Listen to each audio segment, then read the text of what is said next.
Hello everybody, my name is Brady and we're back with another React video, and today we're going to be checking out more map men. So we're going to be going back to the beginning. I'm not sure, but I think this is the first map men video.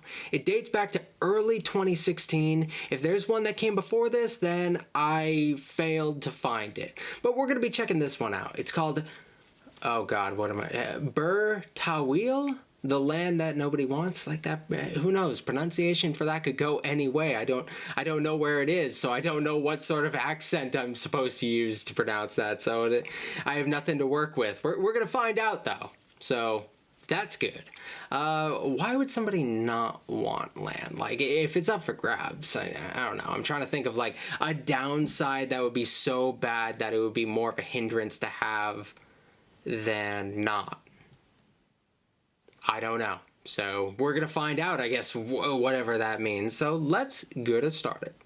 Welcome to Map Men. We're the men, and here's the map. Map men, map. Yeah, they still got the intro back then. That's cool. Men. Today's map is of the disputed border between Egypt and Sudan. Sudan. Oh, cool. This bit here called Bir Tawil. A bit of land the size of London, which nobody wants. As with many badly drawn borders, it starts with the British. So we'll draw a line here in the middle of the desert, ignoring all tribal boundaries, because we own this place anyway, so I don't really see it being a problem. Can I please have a True. True. Yeah, that tends to happen in African history. The Europeans are going to come in and they'll divide up the continent. Hey, we want this, we want that. You want this, you want that? Okay, we're going to divide this into like these neat little, not always neat, but into these little sections here, and it doesn't always take into consideration who was already there. It's not always broken up culturally. Some groups are going to suddenly be part of the same country with groups that they may not have been on friendly terms with. There's all sorts of hindrances that come into that. You can't just draw a shape on a map and be like, hey, this is a country. Like, who's there already? It's a problem. The British got very good at drawing straight lines, seemingly unaware of all the trouble they were to cause. Once a line's been drawn, that's final, right? Right. 3 years later, in 1902, the British drew a new line to better reflect cultural differences. We should never have drawn that straight line.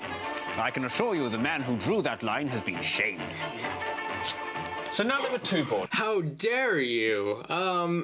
That's actually a really funny touch, because that was like during a time where powerful political figures could have facial hair. I mean, I'm sure there are some examples today, but they seem like they're more the outliers than the actual rule. We don't have a whole lot of political figures with facial hair, not in the United States especially. We have a handful. If we have them, they'll have like the standard mustache, like something not particularly wacky, like maybe like the standard mustache you'd see on like a police officer in a cop movie or something like that, but nothing that crazy. So that's a fun touch. Borders. A straight one and a squiggly one. And here came the problem. This area, known as the Halaib Triangle, was valuable and both sides wanted to control it. So Egypt claimed the straight line and Sudan claimed the Oh. side effect. If either side claimed Bir Tawil, they'd have to give up the Halib Triangle. It remained. Okay. So it's not that this territory is not worth anything. Like maybe there's something there, but there are two previously established borders and both of them kind of write that off. Okay, so it's just that this is not as valuable as all of that we have in the top right of my screen. Okay, that makes way more sense, because I've never, I mean, there's probably an example somewhere, because like history is insane and geography is insane, but it's hard to find examples of places just being like, no, we don't want that land that's up for grabs. Usually they'll take it. Even if they don't do anything with it, they wouldn't mind having a little bit of a claim on it. The fact that both sides are honoring a historic border is kind of interesting, though the borders are essentially arbitrary and drawn by a foreign power or whatever. They are trying to honor a specific border.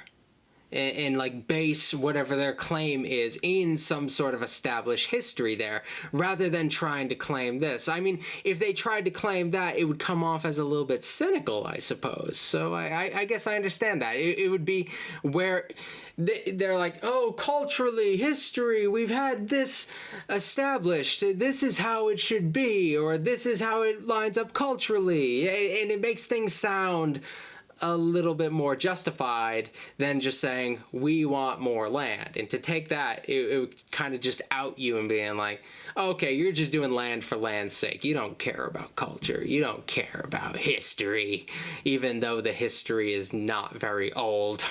Territory in the world where both sides insist it's not theirs. So we could just go and claim it. Technically, yes. Oh, 2014, an American named Jeremiah Heaton travelled to it would be an American. claimed it for himself so that his 7-year-old daughter could fulfill her dream of being a real princess. Ain't nothing more important than my daughter's happiness. And now she's got everything she ever wanted. Isn't that right, Sugar Plum? That is very strange. Due to the value of the triangle, Bir Tawil, with literally nothing in it, is internationally recognised as terra nullius. And although many people have tried to claim it, including worryingly Google, a lack of UN recognition, Or indeed any kind of recognition from anybody, has left these claims as hollow as this globe. Goodbye. That was fantastic. I wasn't sure how much there would be in this video since it's so short. It seems like a lot of their early stuff is really short, and like I'm totally down with that. They packed this, though. It's a fun little story, and it made a whole lot of sense. I totally get why nobody wants this place. But I don't feel like I've learned anything about this area in itself and what it has. Are there people there? I don't know.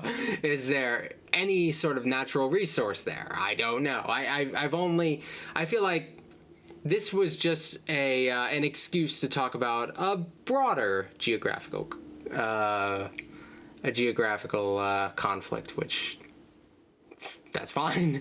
I think it's a very good setup. So I thought that was really cool. So if you guys want to see me check out more Mapman stuff, let me know. I'm going to do it whether you give me permission or not. So you might as well just be like, yeah, more Mapmen, because you're going to do it anyway. So yeah, thank you guys for watching. I'm going to be checking out more in the near future. Bye.